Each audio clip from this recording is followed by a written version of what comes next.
Welcome to episode number 50 of the Animals at Home podcast. My name is Dylan. Thank you very much for tuning in today. This month we broke a download record for the podcast, which was kind of cheating because I released way more episodes than I normally do, but I'm still going to count it. I'm super happy about that. And of course, very proud to get to episode number 50. So if you've been around since episode 1, thank you so much. If you are brand new, then welcome. And I hope you continue to listen as we go till hopefully the next 50 episodes and get to number 100. Before we jump into today's episode, I want to thank CustomReptileHabitats.com, who is the sponsor of the podcast. You will find affiliate links in the YouTube description box, as well as the show notes at animalsathome.ca/podcast. If you do pick up something, a small commission does come back to me, which of course helps support the show. If you would like to support the podcast in another way, you can always go to the Apple Podcasting app and give it a rating or review. I always appreciate those. And you can also head to animalsathome.ca/shop. If you pick yourself up a t-shirt or a sweater, $5 does automatically get donated to the Amazon Rainforest Conservancy. And speaking of the Amazon Rainforest, I had a book that was sent to me last week from Joe over at Port City Pythons. I was on their podcast a few months ago and he sent me this book as a gift, which I was super grateful for. The book is called Mother of God by Paul Rosalie. And I am just obsessed with this book. I'm about 100 pages in. I think it's about a 300-page book.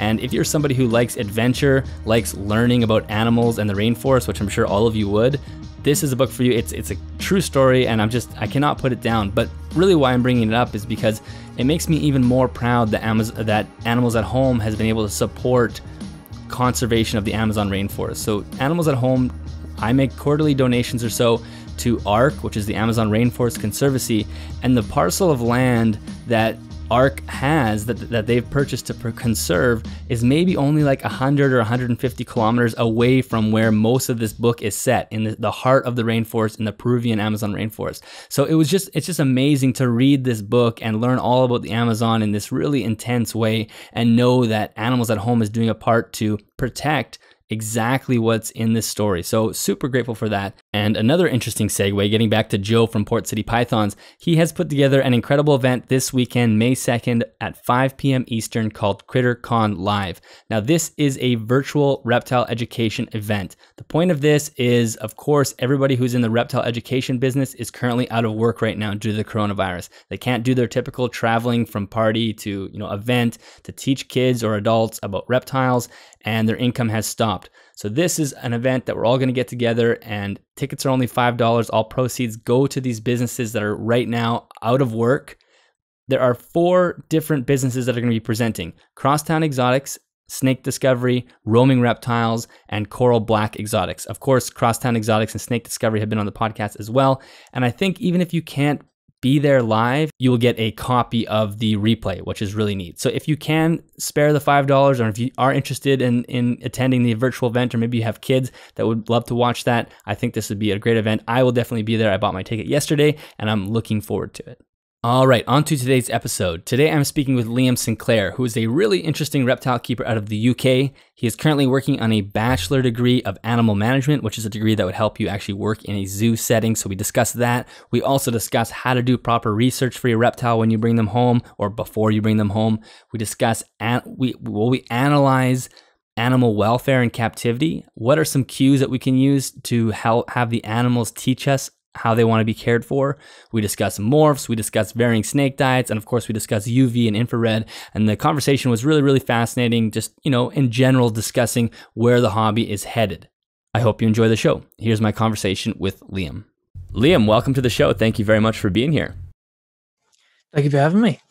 I think before we jump into, we have a lot of different things to discuss today, but let's learn a little bit about yourself first. So when did animals enter your life, or reptiles enter your life? So I've pretty much always been collecting bugs and catching things in the garden. That's just growing up. But in terms of actually pursuing it as a career, straight after school, I always knew that I wanted to be a zookeeper. And there is a college in England where that is basically a course for that. It was called animal management at the time. So I went to a sort of an introductory thing in between leaving school and actually going. And they did this thing where they wanted us to chickens. And I did it, and this chicken just kind of fluffed up in my face, and I got a bit embarrassed, and I was like, oh, maybe this isn't for me. Maybe I can't do this sort of thing. So I kind of chickened out of that, and I went to do sort of like your normal courses at a different college, and I did all IT and things like that. And I absolutely hated it. I was absolutely miserable, and that made me decide, yeah, that's not for me. And then I gave it another go, reapplying. So technically, I've done it twice now. Done the same sort of, I backtracked, so I'm pretty much behind everyone else. But so now I've reapplied for that, and I did that for 2 years. And that is essentially a college that has an on-site zoo. So you do your theory-based stuff, and you do your practical-based stuff at the zoo. And I was fine with it. I didn't really panic with chickens like that. It's just when you're a kid at school, I suppose. But yeah, so I did that for 2 years. So it's a two-year course. You start off and it's very general animal orientated. So it's like pet shops, like dogs, cats, or your companion animals. And then in your second year, you can narrow it down to your focus. So I narrowed it down to zoo in that. And so I left that with a distinction, which is obviously the highest you can get. And now I am halfway through doing a bachelor's degree in the same subject. Wow, that's actually really interesting to have a university course, or basically college, on campus with a zoo on campus. That must have been that. I've never heard of that before. Yeah, it was a really big selling point. I think they get so many people applying for it because it's a big thing. So obviously the zoo is open to the public like a normal zoo, but then you guys can use it as a place to study. Technically, yes, but no. In the UK with the Zoo Licensing Act, you only have to be open for a minimum of 7 days per year. Oh wow! So they're basically closed to the public, and they'll do they count their sort of like college open days for students and stuff, and families kind of look as their days that they're open. So that's how they do it. So they're still a functioning zoo, and they still do all the I don't know what do you call it, species survival plan over there? Or yeah, it's same program. We just call it stud book, but they basically are still involved in all of that, but they don't have to be open to the public. Interesting. Yeah, for anyone that doesn't know what that is, it's basically just a documentation of the animals that are in captivity, and sort of tracking them to make sure that certain animals are making their way to similar species or the same species, so they can be bred and kept in captivity. Yeah. So that's what sort of animals are in that zoo? I guess it's probably a little bit of a smaller zoo then. So it's geared towards prepping the students to begin getting hands-on with animals. So a lot of the animals are actually like your things that you'd consider like beginner species. So things like chickens, your like llamas, your donkeys, just sort of those farmyard animals. And then it kind of progresses into like what's an example of something that's really red pandas they've got, lemurs, meerkats. The reptile section is absolutely massive. They have a lot of birds as well. So in terms of your reptile interest, was that already there before you went to this college, or did that kind of their large reptile collection there get you into them? So it's funny, really, because when I did it, I didn't have. You have to do a section on each thing anyway. So you do your birds, your reptiles, and all that. I was really into birds at the time, and that's actually what I did in between college and uni. I was a seasonal bird keeper at the World Parrot Trust. So technically, I was a zookeeper in between that period. But yeah, I didn't really think much of the reptiles doing it. I did it and enjoyed it. I thought it was cool, but it didn't really like spark that obsession that reptile keepers have. And then I was sold a praying mantis by one of the technicians that work there as a zookeeper, and I caught the bug, basically, quite literally. So that's interesting. So it started. It took a while for you to get into that reptiles, and then so after that, did you end up going to pick up your own first reptile to keep at home?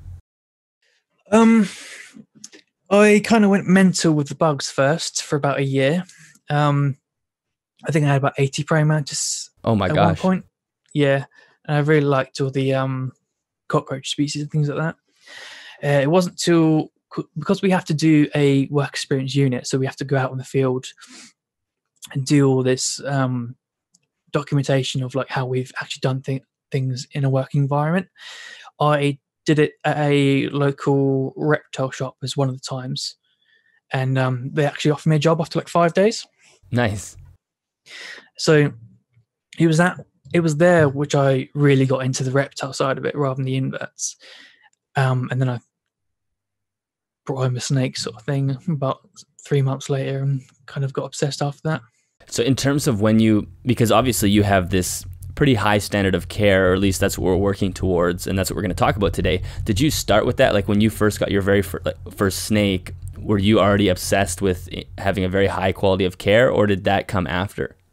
Ironically, I think my knowledge in general only really started to like advance after I left my job, because I didn't have that itch. I didn't have that amount of animals to work with to fulfill that daily itch. So the only way I could kind of get that was just to be reading and watching things and just researching constantly.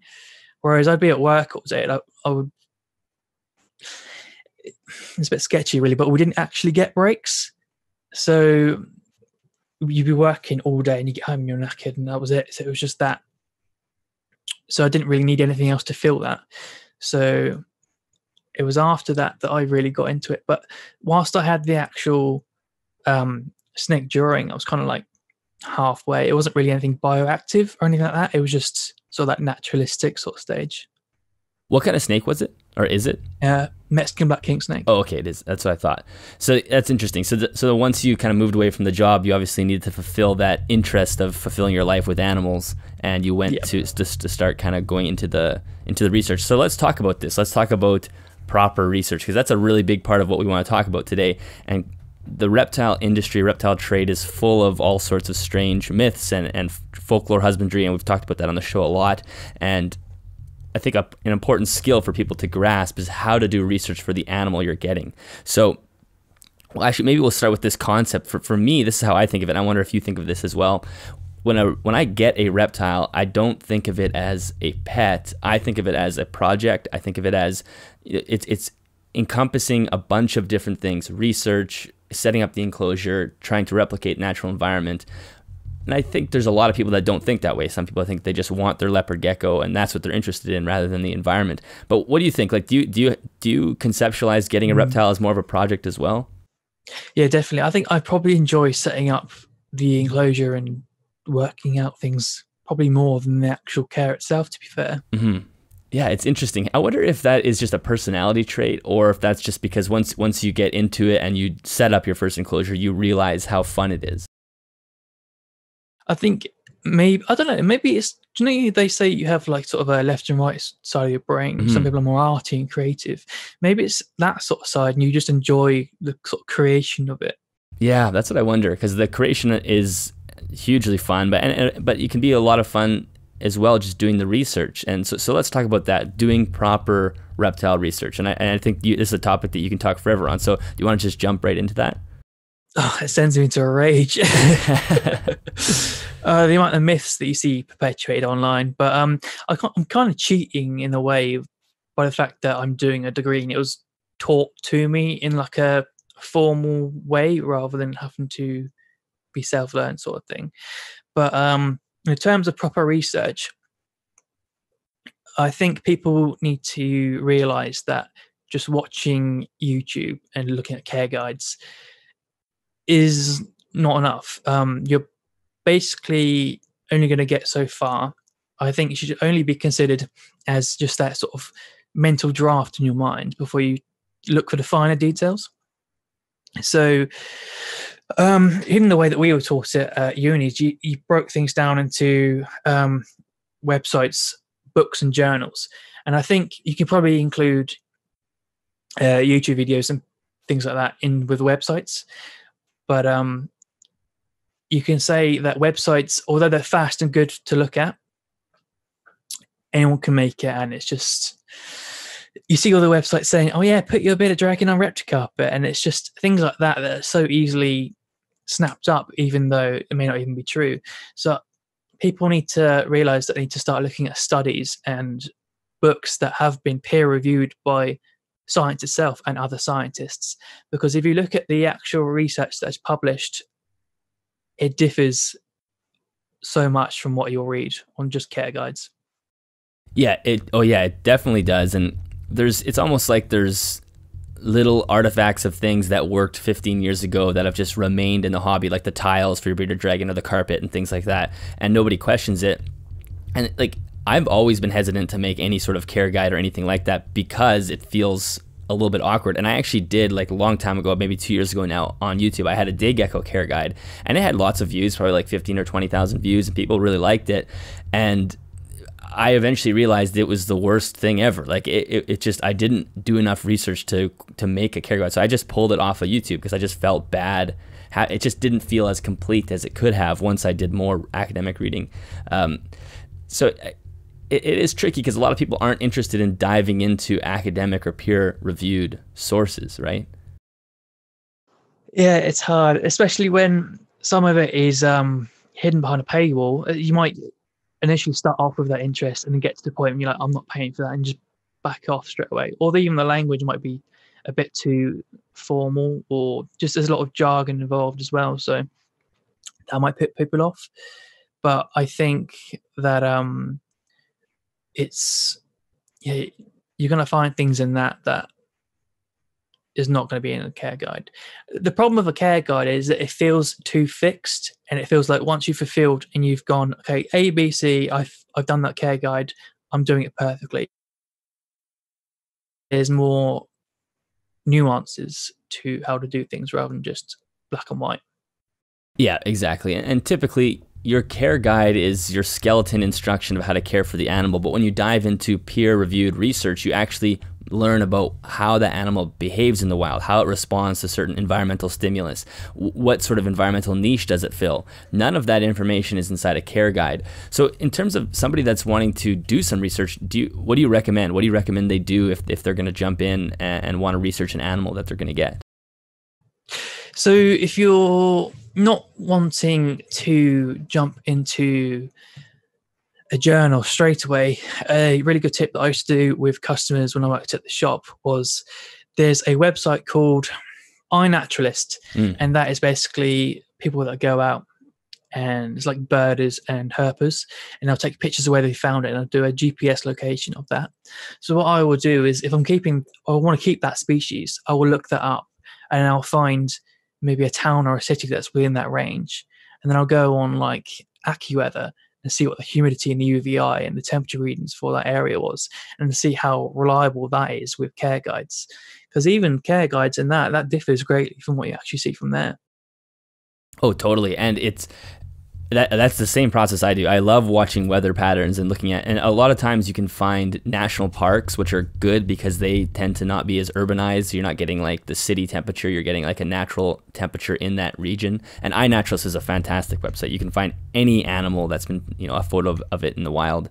And yeah, the other issue with the care guides is it also depends on your location as well. Like some places might say, like some care guides might say you should never mist an enclosure. But if you live in a very dry climate, for example, you may need to mist, and you may need that to replicate that natural climate. And if you're not actually aware of the climate you're trying to replicate, you'll just follow the care guide and you'll miss out on the point or the humidity level, for example. I mean, a good example of that is bearded dragons. Everyone so obsessed with keeping this animal like bone dry, and then just dehydrating it throughout the week until they bathe at the end of the week to rehydrate it it doesn't make sense. And if you look at all the studies out there, one of the major causes of impactions, or one of the major issues that we see of bearded dragons going into vet clinics, is dehydration. And dehydration is a massive cause of impaction, but yet that issue isn't raised. But the fact that the sand is the devil apparently is. Yeah, it's really interesting actually. So you have the issue of impaction, and because the care sheet doesn't go into enough detail, they blame the impaction on what they find. They cut the bearded dragon open, there's sand in there, it must have been the sand. It's like, well, it's actually not the sand. If you have a more humid environment, it's able to pass anything that it ingests for the most part, and there's no issue. But then that's what creates one of those folklore myths, right? You better lay down ceramic tile for your bearded dragon. I think one of the funny things with that is that people even deny even giving them water. So if you're going to dehydrate them to that point, what do you expect? I mean, I spoke with a vet in Australia called the Beardy Vet. You can find him on Facebook. He goes out and does like surveys on the actual individuals in the wild, and I asked him for some environmental parameters like humidity and stuff, and what he came back to me was it's around 55 to 65% humidity at dawn and dusk, and it only really gets to that sort of 20% humidity like midday for like 3 hours, and at night it's like 70% again, and all of that is not even including like microclimates like in a tuft of grass or a burrow where it's going to be like 80% again.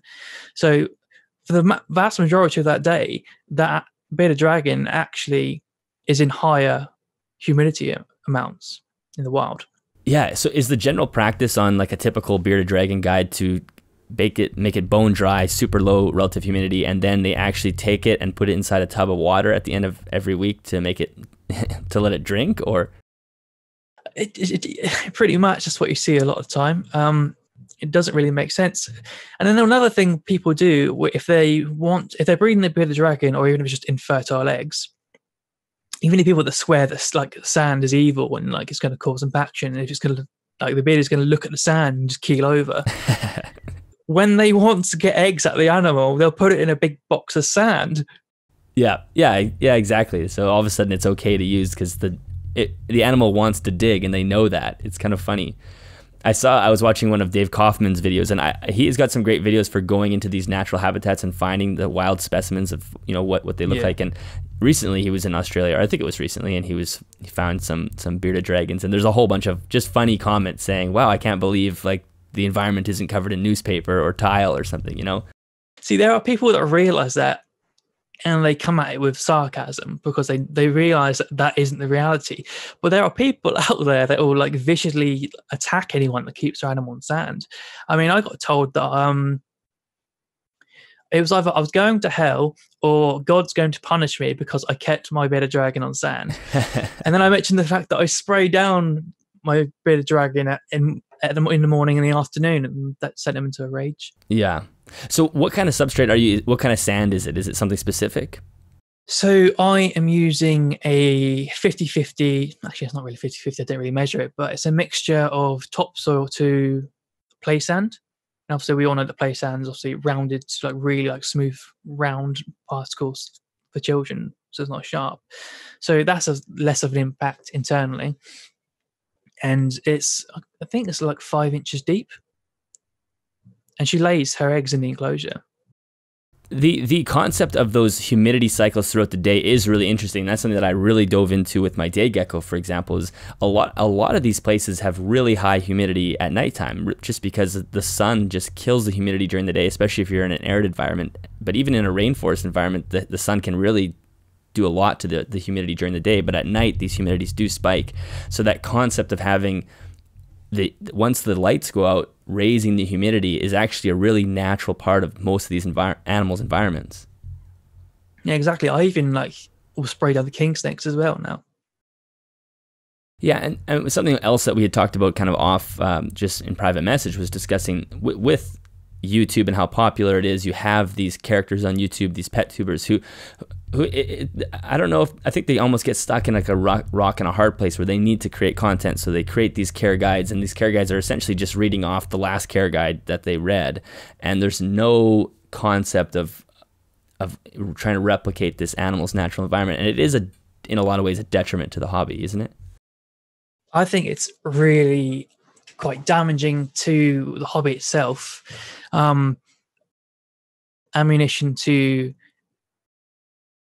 anti-animal rights people, and also the fact that it's just a detriment to the animal's welfare in general. And if one person believes all these husbandry myths and they've got like 20 animals, that's 20 animals' welfare that is just neglected. Mm-hmm. Or at least suppressed. Are there other besides the UV, which we'll get into later, are there other husbandry myths that really frustrate you that you see online? Royal pythons are not arboreal. They just sit in a hole in the ground and don't move. Yeah, that's a classic. Yeah, that one, that one, I've talked about that a ton on the show, just discussing obviously where that comes from. Clearly there are some burrowing and some things that happen in the wild, but there's lots of evidence of them climbing trees. And I even read that a lot of the males have birds make up a lot of their diet even in the wild. So it's one of those things which just clearly rack systems and breeding has perpetuated that hole in the ground myth. It's funny because there's studies out there that, like you said about the males, they've said that the males occupy a separate ecological niche to the females, and that the males have a diet that's really high percentage of avian prey. And obviously people that go out there will find them in halfway up a tree and things like that. So the fact that that is what people are seeing, and that is what the science says, there's such a big divide between, like you said, with the rack systems and things like that. I think probably what happened was when they first started collecting the animals, they probably found females by chance in a termite mound, and they were like, okay, that is where it's from. But yeah, not necessarily. Yeah, I mean, yeah, you're going to find animals all over the place, but you want to look at the broad spectrum of where they are and sort of their natural behavior. And clearly they're not spending their eternity in a hole. And I've talked about that tons of times. It's not like they spend their time in a burrow and then prey comes down to them every week and a half or every 5 days or whatever. They have to move and they have to problem solve, and they're constantly acting like a wild animal. And that's another one of those myths where you'll get banned from certain groups for saying that's not true. And that's one of the weird things, is when the scientific evidence doesn't match with the folklore, you actually just get banished from the discussion. I think the problem, I don't want to say, well, yeah, I will say actually, there's a lot of ego when it comes to animal care. Everyone wants to be David Attenborough, everyone wants to be Steve Irwin.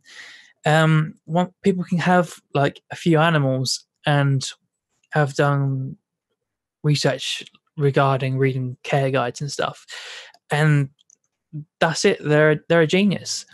And the ironic thing is that people do consider geniuses, or experts at least, in the field, those people that everyone looks up to say there's no such thing as an expert. I'm not an expert. We will never know everything. Science is constantly changing. We will never learn everything. Mm-hmm. Yeah, well, I think it goes back to that original dichotomy of almost, well, it depends on why you're keeping the animal. I have had so many people reach out to me because of the show saying that they were more of an industrialized style care, and they've moved away from that. Maybe they've added some live plants to their tubs and different things, and they've just been so thankful for it because they've realized how much more interesting their animals can be when you start adding enrichment. And if you're somebody that is maybe a breeder, for example, you're not actually... You're keeping the animal for a totally different reason than somebody who might be keeping it just to enjoy the animal itself, you know? Exactly. I mean, the thing is, it's costly to test it yourself. People don't. I struggle with people that won't look at science and they won't believe it unless they see it. But something that costs, I mean, how much does it cost to build a 6 foot tall, 4 foot wide, 6 foot tall, 6 foot long vivarium to test to see whether they're raw python or ball pythons are semi-arboreal or not? No one's going to do it, especially when it costs them next to nothing to stick it in a tray. And the argument with, oh yeah, but they're found in termite mounds. Have you seen the size of a termite mound? Yeah, they're like 6 feet tall. Exactly. So yeah, people, I think you've mentioned it before, I would really encourage people to aim towards that zoo level enclosure, or at least take steps towards that, then look at what people are doing en masse. I mean, just because a puppy mill houses dogs in a certain way does not mean that that's how you're going to treat your Labrador at home, is it? Exactly. Yeah, I always encourage just creeping towards that zoo level. Add one little bit of enrichment, and then instead of going online for your advice, use your animal for that piece of advice. Well, what is your animal doing? Did they enjoy that change? Are they using whatever you've added? And your animal it'll become it's like a positive feedback loop, because the more you provide, the more they'll give you back, and the more you'll enjoy the animal. And this, I think, leads us into that animal welfare discussion, which we'll jump in right now, because one of the things that you point out is that negative, or trying to avoid negatives in terms of animal welfare, which we'll discuss right now to make that more clear for everybody. But when you keep an animal in a bare setup, you're not, even though it's breeding and eating and, passing waste and everything, you are missing out on all these positives. You might be avoiding like the super like hunger or thirst, things like that. But there's a whole other side of positives that you might be missing that you would have actually no idea of. Exactly. I mean, I think a lot of the animal welfare, I think you've done it before, the freedoms, the language used is like sort of things like, the need to be free of hunger and thirst, or the access to food and water, or the need to express natural behaviors, or be free from disease or stress or injury. I think the other one's housed with or apart from other animals as well. So there's 5 of those, but all of them based around not taking something away from the animal, and none of it is based upon advancing past that. So in a way, you're only getting to like a satisfactory baseline where you're not neglecting the animal in any way. Yeah, so for example, for somebody that's listening, like the bonus episode that I did in, I think January 1st is when it came out, I kind of explained these 5 freedoms and how they've sort of been changed to 5 provisions to aim to that more positive side. And we'll talk about another author that's done something similar. But you can imagine if you have a child, and if your goal is to not let it starve, and you're feeding it something and it's not starving, you're fulfilled that freedom. The child has not starved, but you're missing out on, are you feeding it properly? Are you feeding it nutrition? Is it a well-balanced meal? It's like, well, he's just eating rice and he has been for 6 months.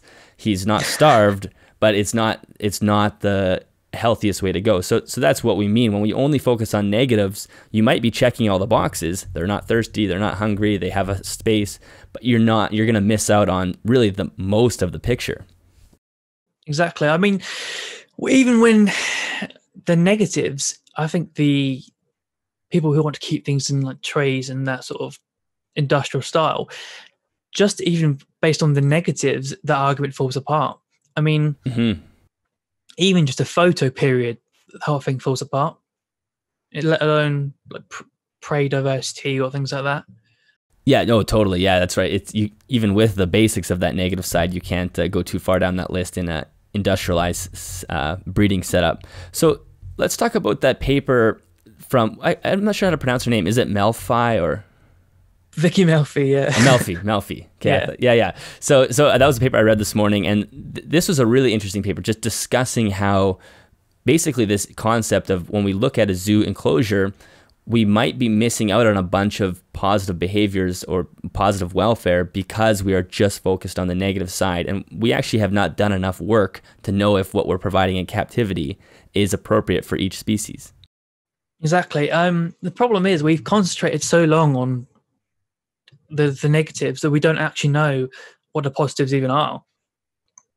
At the time it came out, I think it was 2009, and no one had really even considered it. And the paper came out and just kind of like rocked the zoo world, and everyone was like, now we got to like switch things up. Didn't really think about that. But it focuses on the fact that there's gaps in research and where the folklore husbandry is basically rife. You'll see things with, let's say, like zebra. People would keep zebra in the same way they keep a horse, because that's how that sort of style of husbandry has always been done. But none of that was ever scientifically tested with any sort of like empirical evidence. It's just done because it was done, and throughout the years it just carries on. But it's the same with the reptile hobby. Like the zoo everyone seems to think that the zoo world is like this like pinnacle of like care, but has the exact same problems as the reptile hobby does. Yeah, there's just a lot of, this is the way we've been doing it since 1930, and we keep alligators in enclosures like this and parrots in enclosures like this, but there's never been deep research in terms of each species. How do the species actually want to be kept? And that's a question that she actually poses in the article or in the paper, is asking the animals what they want. And of course, people would go crazy. What does that mean? That sounds like you're anthropomorphizing. But there are certain ways we can ask the animal for what they want and require in captivity. Yeah, you can do things like preference testing. So people would, I think, like diet-wise is an easy one to do, especially if something like a bearded dragon that can eat like multiple repetitions of food in a row. You can leave out the same sort of pieces of food and preference test what is their favorite. As long as that isn't leaving any sort of nutrients out their diet, that becomes like selective feeding, where they're only eating what they want rather than what they need to eat nutritionally. But as long as it doesn't go into that, you can choose the food, let the animal choose what they have. That's just that example, but there's humidity and things like that. Just offer variation and then see what they choose. Yeah, it's that idea of, or the concept of offering a freedom of choice in captivity is really, really crucial. And then, yeah, you can do that preference testing. There's another one she talked about was motivation. How much motivation does the animal have to get whatever, or get to that place, or get that food, or whatever it is? And so you can start to understand what it is they want. I guess food is probably the one place where choice could be, I guess an animal could choose to eat something that's unhealthy, right? That's probably the only example of where letting them choose could go awry. Like if you let them choose waxworms over something healthier, they may just gravitate towards the food that's not healthy. But so that you do need to take some, I guess, conscientiousness when you're offering a choice in that sense. But I guess in any other aspect of your care, they're not going to choose anything that's their detriment, right? Like if they like to climb and you let them climb, that's going to be fine. Yeah, exactly. Interesting thing with the diet thing is obviously kids can always choose ice cream over like vegetables, aren't they? So that's sort of like example, but that's why there was this massive move towards like pelleted food for animals, and they're like these kibbles, because it stops selective feeding. They can only eat obviously what's in front of them. And if they produce that in a complete diet where that has the correct levels of nutrients that they need, you can be assured that they're eating all of it and they're not just picking bits out they want. It's pretty bad with like budgies. If you give them like a mixed seed thing, they might only eat like what they enjoy rather than what they need. Mm-hmm. Yeah, so you do have to be careful with that. But other than that, just providing choice to learn how the animal wants to thrive is a really cool thing. And actually, something that she discusses in the paper as well, and it's a critique that I often get, is I always talk about replicating the wild and trying to make it so your enclosure is a slice of that ecological niche that your animal lives in. Mm-hmm. However, a lot of people say, well, you don't want to replicate everything in the wild. Like you don't want predators, you don't want disease, you don't want starvation. And it's like, yes, that is true. And she actually discusses that as well, where we have that concept of wild is best, but at the same time, we actually want to take it a step further and provide them like a luxurious home rather than just replicating wild, because we are going to pull out a bunch of things. We're not going to give them predators or disease or starvation. We want to give them the best possible life in captivity. Yeah, the whole point is you want to give them all the positives of the wild environment while stripping out all the negatives. Yeah, exactly. And I think sometimes that point gets lost when when I'm discussing it, talking about wild replication. We want them to you want to pamper them in a way where you're giving them everything from their natural environment. Because it is really important that the animal can act out the behaviors that it's genetically predisposed to act out. And that's sort of something I say all the time, that if you have an animal like a bearded dragon who has this natural urge to dig, if you take that opportunity away, it's going to scratch at the floor and it's not going to be able to dig, and it's probably going to have some frustration. And that's another thing that they talk about in the zoo studies, is actually measuring the cortisol levels of these animals and seeing what stresses them out and what doesn't. Yeah, so interestingly, that's the word. Yeah, with the bearded dragon scratching at the floor, I obviously had to quarantine one when I first got it as a rescue, and that was the issue that I was facing because I had it on newspaper because I was keeping things clinical at the time because I was doing fecal samples and stuff. This constant scratching at the floor because it wanted to dig. But the thing with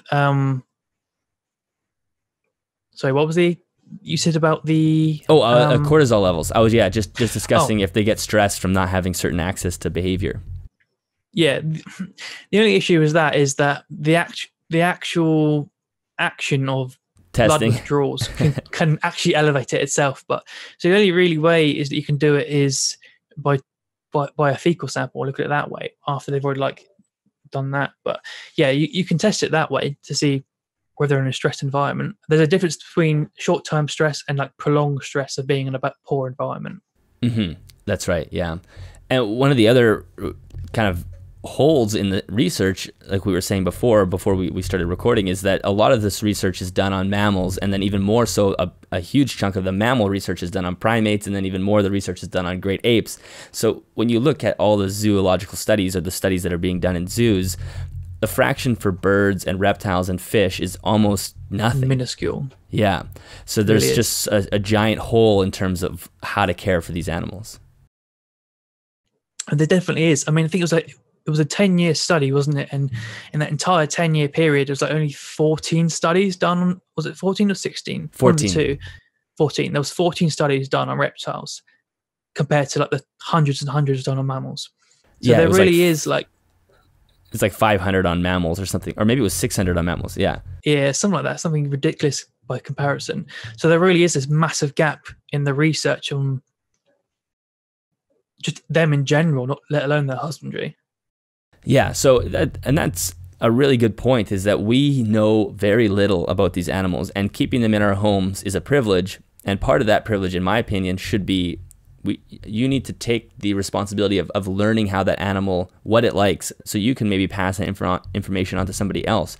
There's the fact that in the academic sources we have very little research for this, for how to care for reptiles in captivity, absolutely means we don't know the answers to everything. And the people that are saying this is how you care for a ball python or a corn snake or a leopard gecko are just disagreeing with the fact that there's this vacant hole in our academic knowledge. Yeah, the problem with that is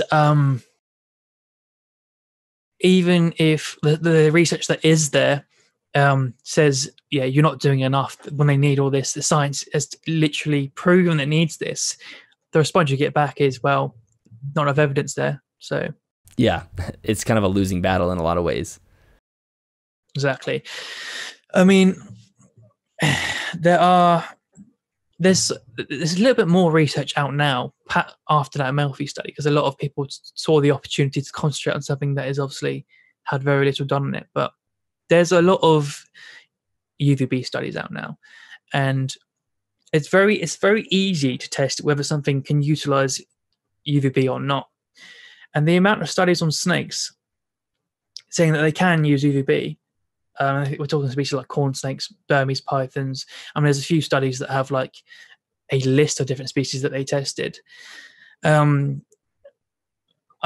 really don't see how we're still in the stage where people consider Uvb supplementary care rather than just a baseline. Mm-hmm. Well, I think one of the bizarre things about life in general is that living beings can seem to truck on with basic bare minimum standard. I mean, a living life can just keep going, missing out on 90% of what it needs somehow, and it can go on for a long time. And reptiles are almost even worse because they'll continue to breed even when they're not at their 100%. So I think that also adds to a lot of these myths. But in terms of, let's jump into the lighting, because I think that's a huge part that I'm still working on myself, and there's just so much information that can be added to the reptile trade in terms of lighting, and it's super interesting too. That's what I love when I started learning about lighting, is how amazing light and heat is. It's just such a cool thing. So let's talk about the electromagnetic spectrum. So that's my big favorite bit. That is that was when I was at the shop. I kind of discovered that for the first time, and people seem to think So how did you discover it? What made you kind of head down that path originally? I read the Arcadia books. Oh, okay, yes. John got you there. And then I went on from there. But it's funny how people will put lighting, heating, and UVB in separate categories when actually it's all one gradient of one thing. The energy from the sun. Exactly. I think you've probably read it a million times, but he said about how if something evolved to be exposed to something, then it obviously has evolved a way, either protection or a way to utilize that. Mm-hmm.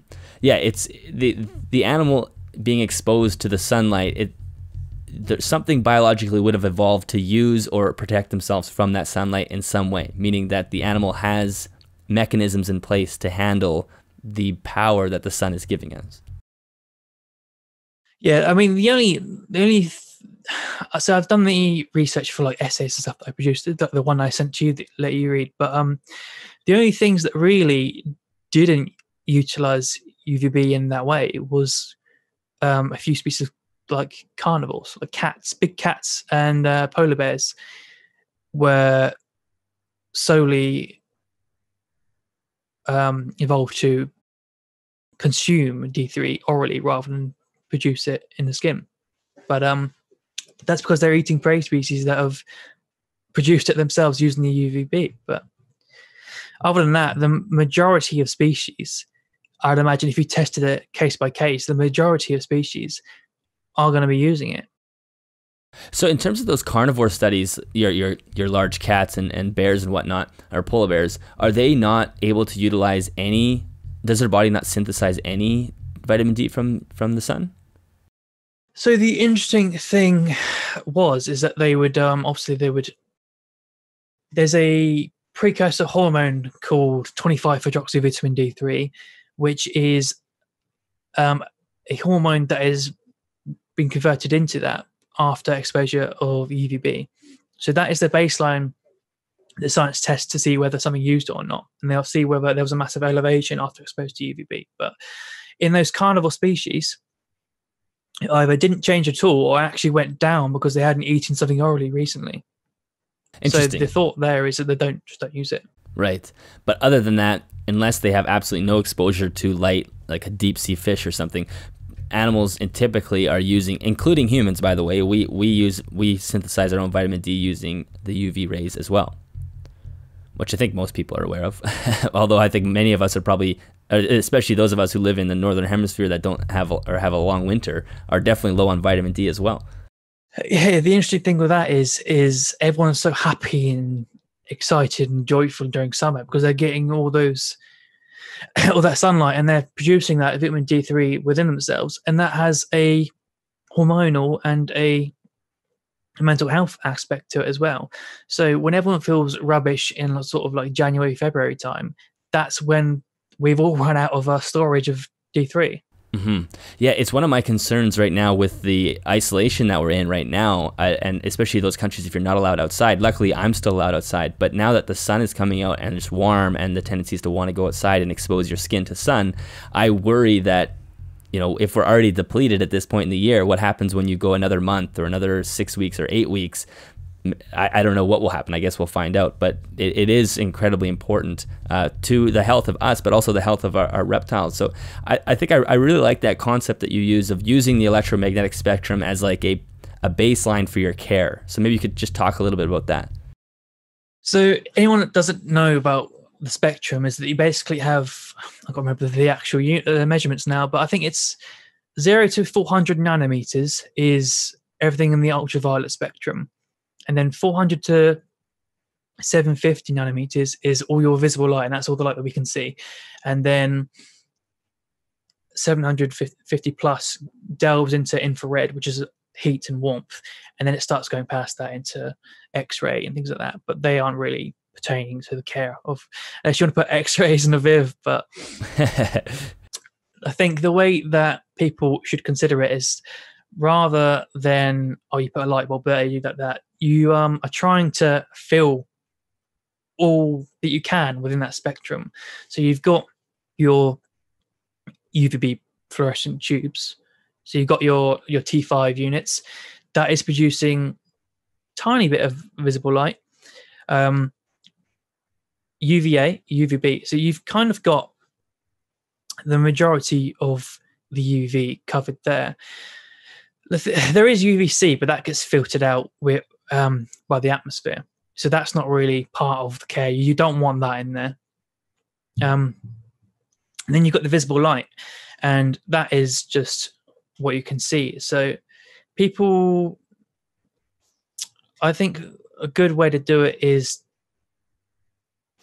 lots of light, lots of visible light to fill that spectrum. Something very broad that covers a lot of that spectrum. And the interesting part of the infrared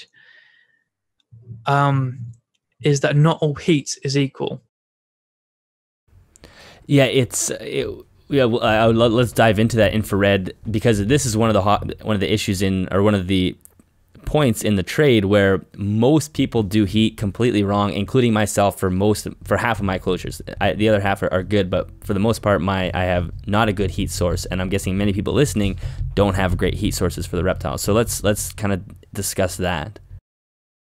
I mean, even myself, I've got a rescue California kingsnake that I took in, and I still don't have the best heat source on it at the moment. I've just got it in a quarantine setup with a heat mat at the moment, but that is something called infrared C.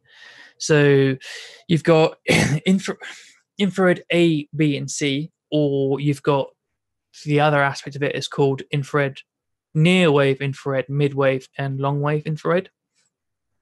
So your near wave or infrared A is that high intensity short wave energy. That it's that tingly feeling you feel when you go out in the summer that is deep in your skin and is actually warming your muscle tissue. And that heat, when a reptile basks underneath that is heating the internal organs, that is aiding in digestion, that has healing properties. I mean, they use it in massive light cannons for like horses when they have an injury. So it has all those properties. So that is like, and that is also the majority of heat that is produced from the sun. So that is the most natural sort of feeling heat that you get when on a sunny day at least. And then you have your infrared B, which is the midwave, and that is just kind of halfway in between your C and A. It's kind of not produced in large amounts. It's just kind of, that's the Arcadia deep heat projectors. That's what they produce. And it's funny because your brain moves at like 10 ticks faster than your mouth does when you're talking about something you're passionate about. But yeah, that's true. So then you have your infrared C, which is basically your ceramic heat emitters, your heat pads, your radiant panels, and it's basically just heated air.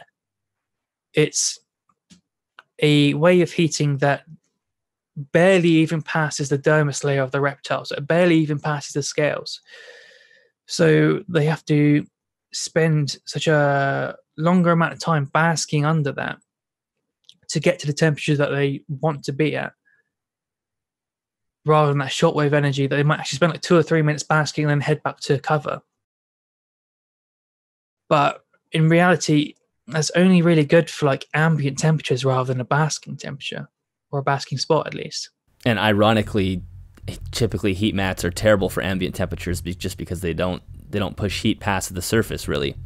Yeah, pretty much. They don't really get you too far. That's why in large enclosures, people obviously aren't using heat mats, and you get the radiant heat panels. That is basically the massive radiator to just bolster those ambient temperatures aside from the basking spot.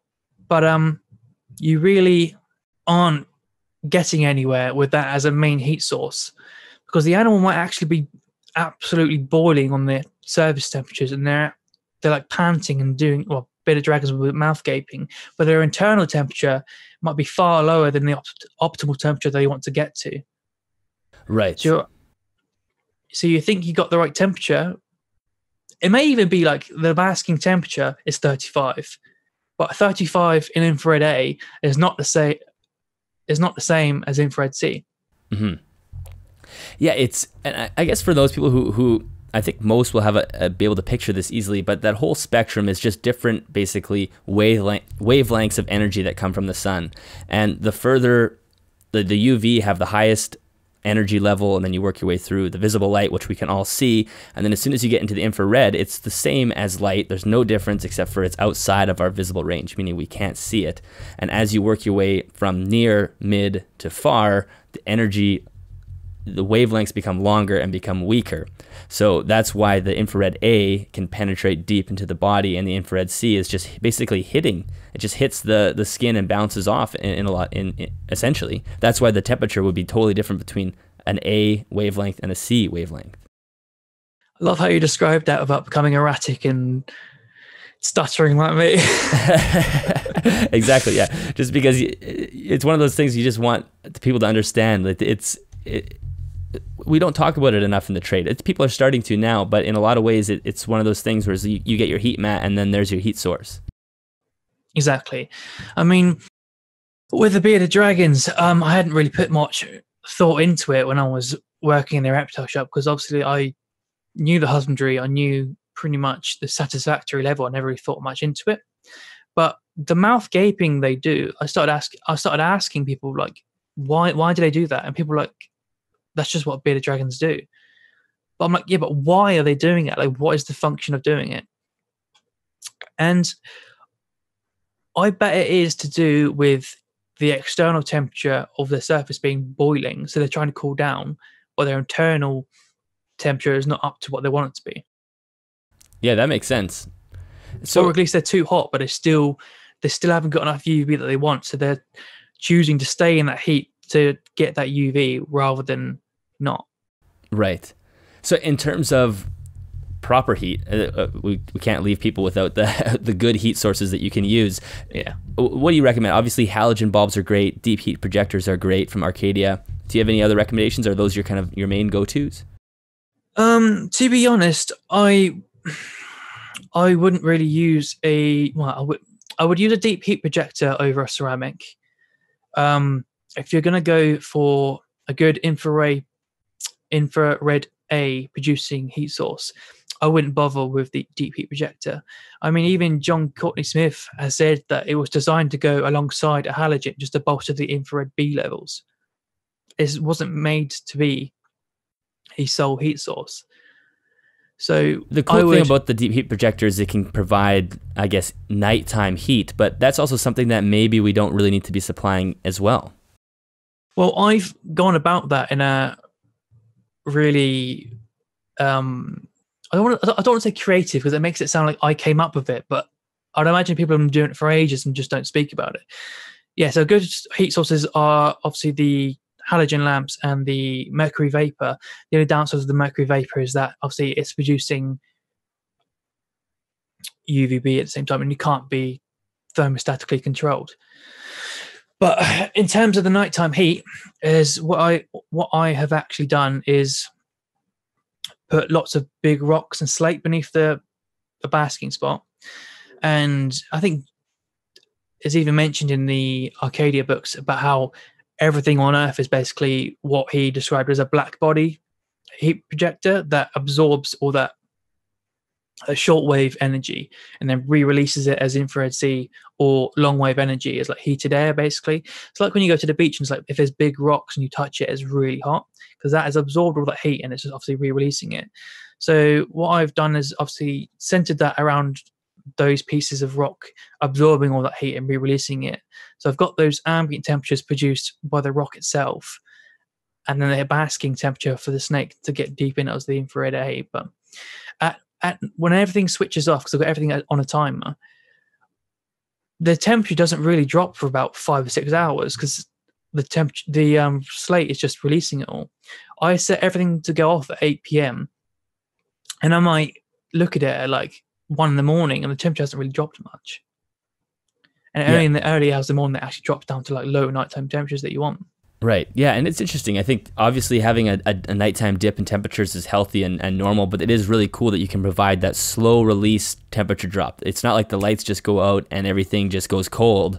The rocks still hold a lot of heat. And it's actually interesting using a rock pile to maintain ambient temperatures. I've not really thought about that before. Of course, you can't do that if you're using a heat mat or even a radiant heat panel, because it's not going to warm the temperatures in the same way, or warm the rocks in the same way as something like a halogen or a mercury vapor bulb.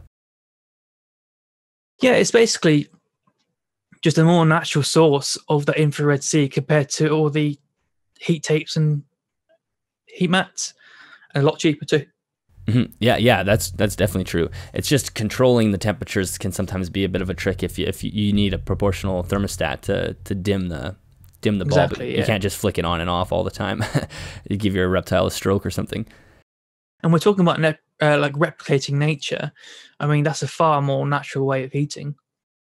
Definitely. Yeah, exactly. And the cool thing about this, and maybe we can talk a little bit about the UVA and UVB, because this is something that people, I think, slowly are becoming more aware of how important it is for all of the animals in our care.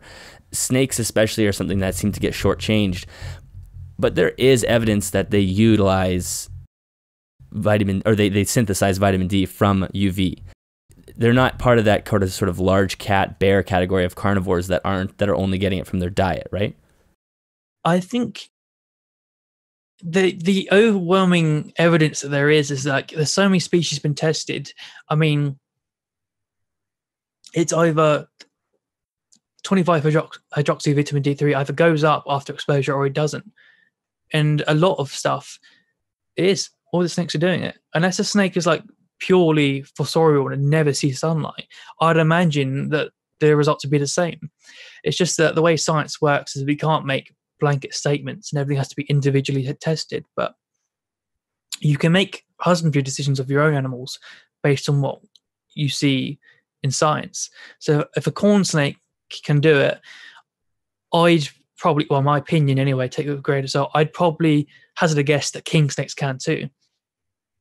My female king snake basically might as well be a bearded dragon. She basks constantly, fully exposed all the time, especially after a big meal as well. Yeah, that's one thing that I would encourage people. If you don't have UV on snakes, and half of my snakes do, the other half don't, and I'm of course working my way towards that, just watch their behavior. Go pick up a UV bulb. It's not that expensive. You can get one for whatever, $40 or something, and just see if it makes a difference. Because I noticed I've added the shade dwellers to my boas from the shade dwellers from Arcadia, and it was immediate. Immediately they were basking under those lights, which was a really unusual behavior. Had them for 5 years. I've never seen them bask in those areas during the day, and they immediately started doing it. So it was like, what are they doing? Well, obviously there's something about their biology is telling them to do that. It's kind of like seeing the snake be a snake for the first time. Totally, yeah. It's like, whoa, now he's wrapped up and coiled there. He feels safe, and they also look really nice under that light too. You get some iridescence and whatnot. And the other, I mean, there's so many interesting things. I keep saying there's other interesting things. There's so many caveats to it as well. Yeah, exactly. The animals are really good at self-regulating. They know when, like my crested gecko, he pops out maybe twice a week during the day, and he'll bask under the UV. And you can see his skin changes color. His skin goes darker, and then you won't see him for a while. And so they are very in tune with what their body needs, as we are too, probably, if we were more in tune with ourselves. They know when they need UV. They know when they need to get out of it. Exactly. It's all about giving them. That's what I think a lot of the time with the bearded dragons, a lot of what people used to do was just provide UVB across the entire length of the viv. But now what we're starting to realize is as long as the amount of UV you're providing can stretch the length of the animal and they can get under it and bask, you only need to really provide it maybe a third or half of the viv and let the other half of the viv just cascade into darkness along with colder temperatures. Yeah, you want to have it so the animal can choose between UV, infrared, UV and infrared, and none of the above. It's all about giving it choice. I mean, it's funny because we can't give it total freedom because obviously it's in an enclosure, but you can give it obviously like freedom of choice of what it wants to do. Mm-hmm. Yeah, there are times in nature where an animal could be exposed to infrared heat without being exposed to the ultraviolet rays from the sun. And that's why some people say, well, you want to have both because that's what the sun provides. It's like, yeah, that's what the sun provides when you're in the open, basking underneath the sunlight. But if you are sitting on a rock that was that was warmed by the sun, and now you're in a little bit of shade, it's going to be less UV, or quite a bit less UV. So, and the animals will know where to go. So like you said, freedom of choice is really crucial when it comes to keeping captive animals. It's kind of like, I understand why people are saying, well, this is a leopard gecko, it's like in the rock crevices and stuff, you only need a heat map, because obviously it is within those crevices absorbing all the infrared C from that have been reflected by that, but they also go out and bask fully exposed. It's about giving them the option of both. And if you can give them that option just by the way you place rocks rather than a heat map, then it's a lot easier.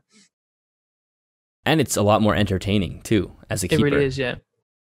So what do you think we do in terms of the trade? Are you optimistic about the reptile hobby? Do you think it's heading the right way? It's difficult to say. I mean, I never came from it for being a hobbyist. I came from it from being a purely conservation viewpoint, because obviously, like, trying to be a zookeeper, or trying to get back to zookeeping at least, because then you can't really progress past a certain point without a degree. So that's what I'm doing now. I'm going to get my degree to go back to that. But I came to it with a purely conservation and wanting to own an animal that you can make the husbandry decisions on. A lot of times, if you're in like a big collection, that is a manager you have to report to, and they will make decisions, even if you don't like necessarily agree with that. So that really appealed to me, as wanting to have complete control and doing things that I believe to be the right way, at least. I hate the whole morph thing. I absolutely despise it. The whole genetic problems. I mean, I hate the whole dog thing. Anyway, the dogs are absolutely screwed when it comes to pedigree, and we've dropped a ball on that one. And I think we're starting to do it with snakes as well. I mean, some people be up in arms by that, but if you lose pigmentation that animal evolved to protect itself from UV, you've essentially rendered an animal not able to do what it needs to do to cater to those biological functions that it still has, by the way. All you've done is just changed the phenotype.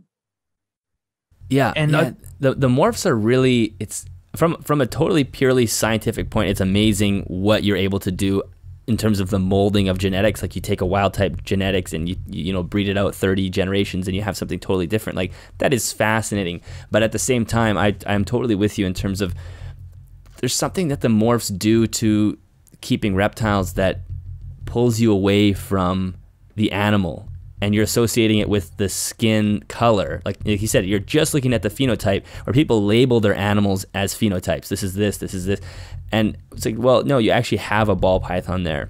What does a ball python look like in the wild?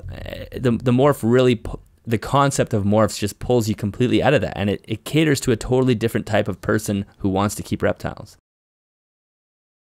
I don't want to say it's not for the love of the animal, because I'm sure people still own morphs that they absolutely love the animal. But when I worked in a shop, I mean, the owner would have like this big royal breeding racks down the back, and he would go into, oh, I've got this, and he'd pick it up, look at it, and put it down again, and walk off, and he won't look it up for like another 2 or 3 days. And it's just like, what's the point?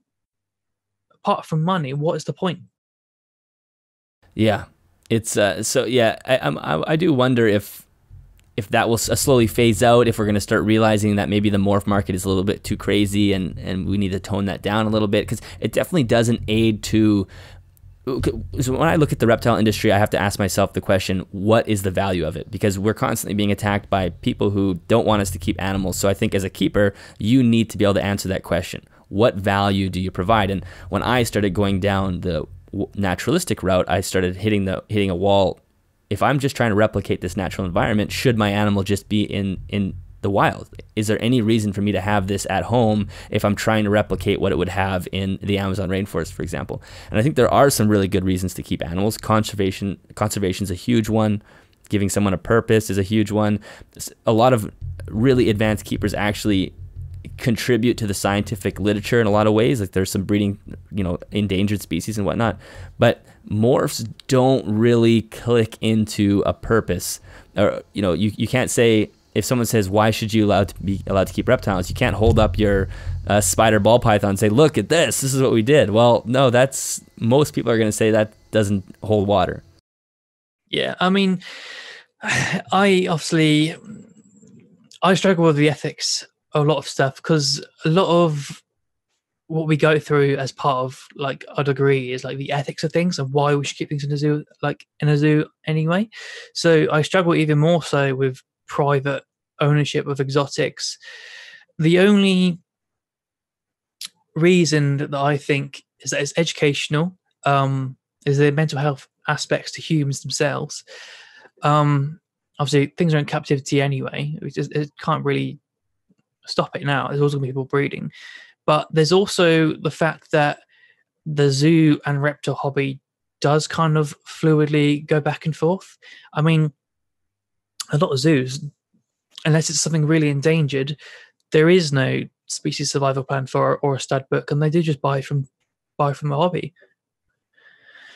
Yeah, and when they need bloodlines, guess who they go to for stock? The hobby.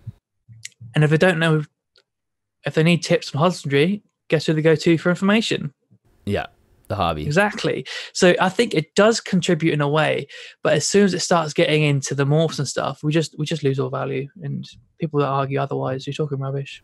Yeah, I totally agree. And that's one of the conversations when I had my chat with John Courtney Smith. I talked about that is the hobbyists are often, or the scientists will come to the hobbyists with sort of confirm what the hobbyists already know in terms of something about that species. It's like, hey, we just discovered that this is how this species utilizes whatever it is. And the hobbyists might go, yeah, well, I've been doing that for 2 years now, and I realize that's what helps them breed, for example. But that's really the only advanced hobbyists who are keeping rarer species and working with the animal in the way that we're talking about, where it's like a mutual relationship with the animal. You're learning about it and it's teaching you. And you're absolutely right. There is a huge value in having animals in captivity on the private side because of that. And you also introduce wildlife to people and have appreciation for the animals that are in the natural world. But yeah, there are certain parts of the reptile trade that just don't stand on that ground at all. And I hope that conversations like this will slowly bring those people over to what we're saying, because I think you're right. They do have a deep passion for animals. And if you do show them how exciting enrichment can be, I mean, I have proof of it. Tons of people message me all the time saying, like, I can't believe this happened with my snake. I'm super excited that I was able to add these live plants. It's rewarding in a totally different way than, cutting a clutch of ball python eggs and seeing a scaleless ball python. Just the word scaleless triggers me.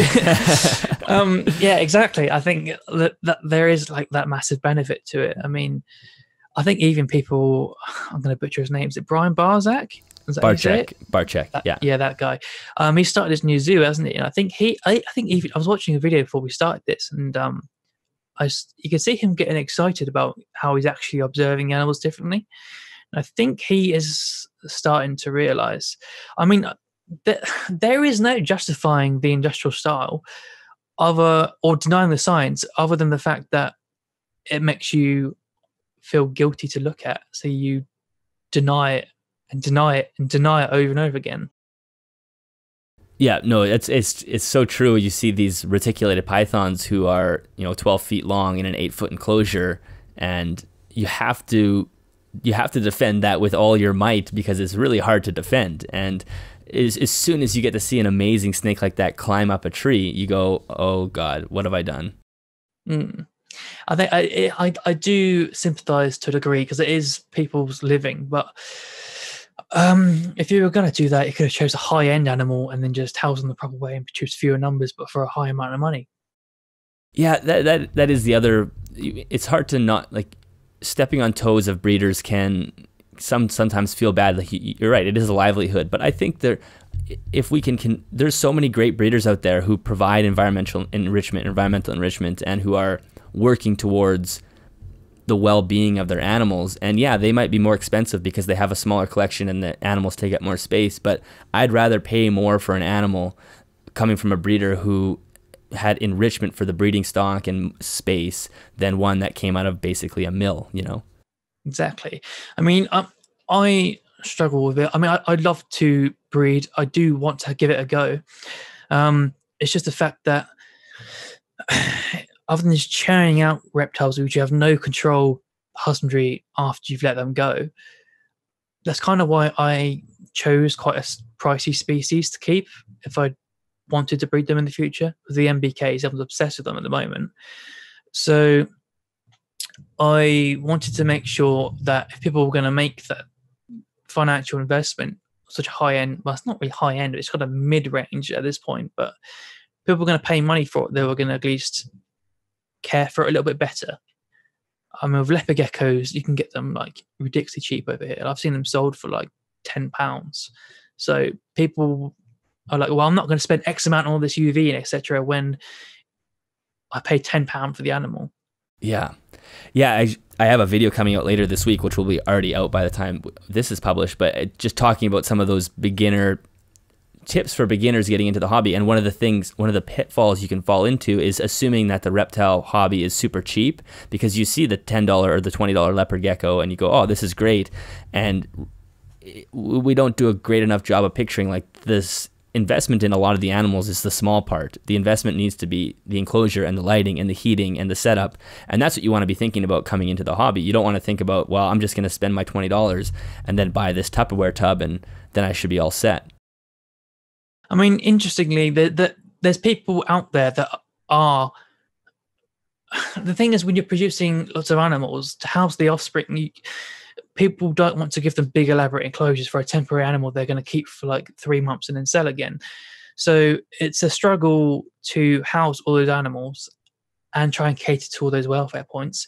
But there are people out there that are utilizing rubs. I've seen an image where someone's got a big pole, and do you know the E27 screw connections just straight to plug? They've wrapped that around the pole and it dangles down, and they've got a mercury vapor bulb, which is like the infrared A and the UV, over a cut hole in that rub, and they're giving their hatchling snakes UV and infrared. So there's a way to do it.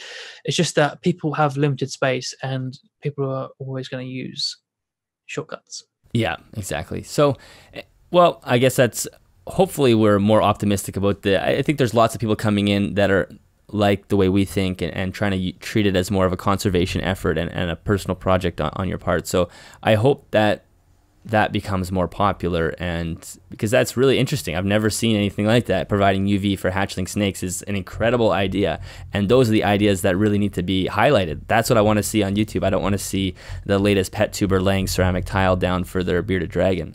So maybe conversations like this will help change that.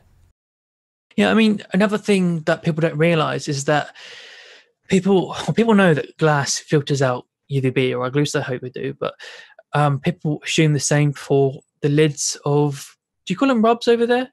We really just say tubs. Boxes? Tubs. Yeah, tubs. So there's a popular brand of tubs called really useful boxes with the locking sides. That I do actually. We do have those here. We just don't call them rubs for some reason. Okay. I want to call them rubs anyway, but the lids of rubs, I think it was Francis Baines that tested it, is the UVB actually does pass through those lids, but it's just reduced by up to 50%. So you can tweak and play with it to give animals UVB. You could just lay down all your rubs in a row and put one big strip along one end of the rubs, and you give all those hatchlings UVB if you wanted to. Yes, that's interesting. So you could just use like a 12%, something a little bit stronger, maybe, knowing that it's going to be cut in half, and then you'll be good to go. That's really interesting. So I didn't realize that it could actually pass through plastic. Obviously, with the bigger the tub gets, the thicker the material on the lid gets. So obviously that reduced even more. But you really need a solar meter 6.5 to test it for yourself. But do you have a solar meter? Yeah. Oh, you do? Yeah. They're so expensive. I want to buy one, but they're like $300. I'm like, I'm going to trust Arcadia's lighting. I paid £230. I don't know how much that is in dollars. Oh God, that's a lot. It's probably we have like to get it imported from America, so we don't really have much choice to pay more. But I actually got it really cheap than what I could have paid for it online, because I'm friends with a few people in the reptile shop, but kind of cheated that way. But if you buy it, it's going to save you money in the long run. If you are testing and you're seeing that something, the UVB in a bulb isn't giving out as quickly as it was, the money you'll save by not changing that as frequently will pay for itself. I mean, if you're very on the cautious end of things and you're changing a bulb after 6 months, then if the bulb lasted like 12, 13 months and you didn't realize the amount of money you've wasted, you can save that money by just having a solar meter. It will pay for itself. Yeah, that's true. Actually, I never thought about it. And for me, that kind of like scientist part of my brain, I would love to be able to see what the ranges are, because it's you can only guess without it. So you can set up your light, you can use the meter, and then you really get an accurate reading of what the UV indexes are all through the enclosure, and it would really help paint the picture of the environment you're creating. Really, you can really think about the functionality of it, and how this cascades there, and it reduces to like UVI 2 there, there's a 1 there, and the basking spot's like a 3. You can use it to actually create it, and you know what you just created because you've got the readings of it. It's not left to chance. You can functionally craft it in a way that you know what you've just done. And then you'd probably have a really cool idea of what UV index your animal seems to like, because you would know like this is UV3, this seems to be around 2-ish or 1-ish, down here is like 0.5, whatever it is, and you can understand what they're doing when they're in each spot of the enclosure.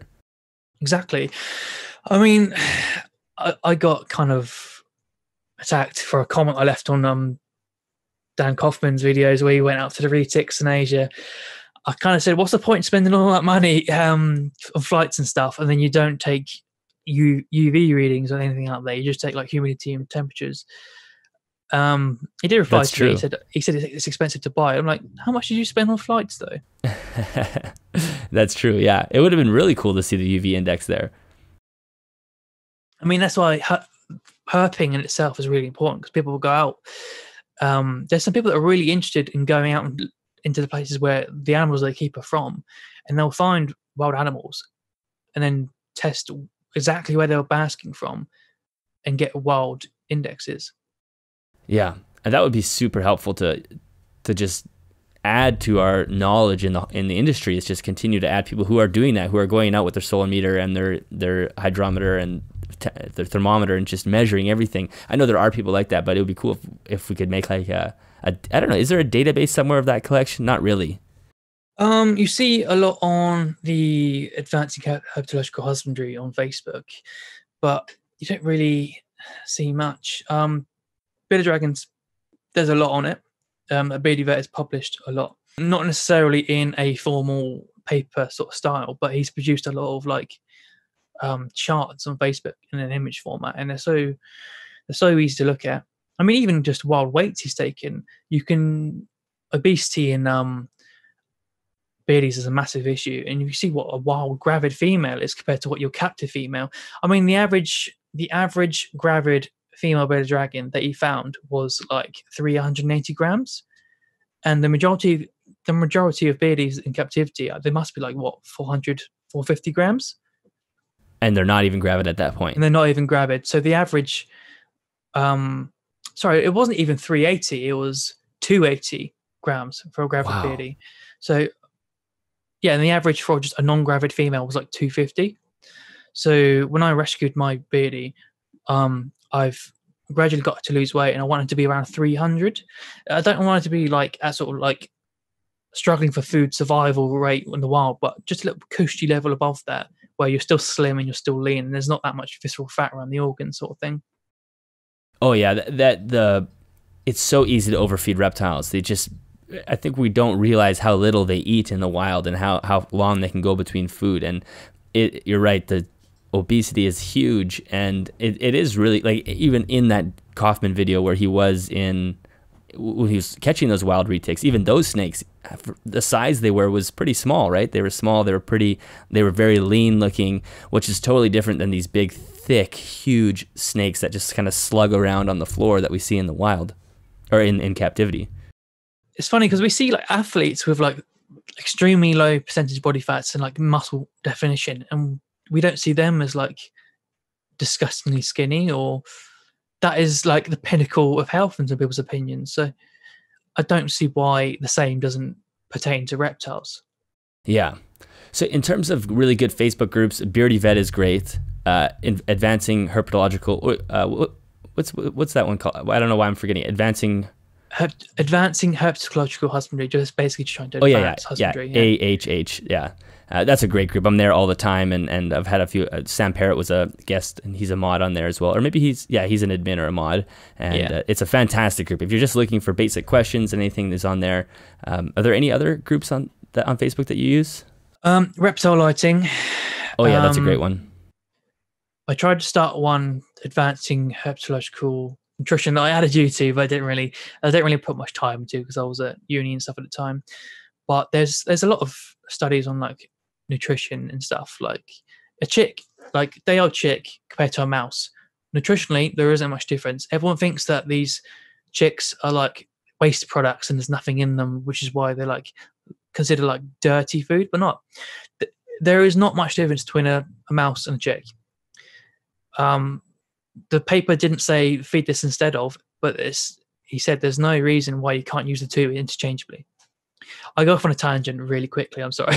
No, that's good. That's what the podcast is for. Actually, it's interesting. I varying my diets is not something I've done really with my snakes yet, and I want to. And maybe chicks is one thing I can do to mix it in.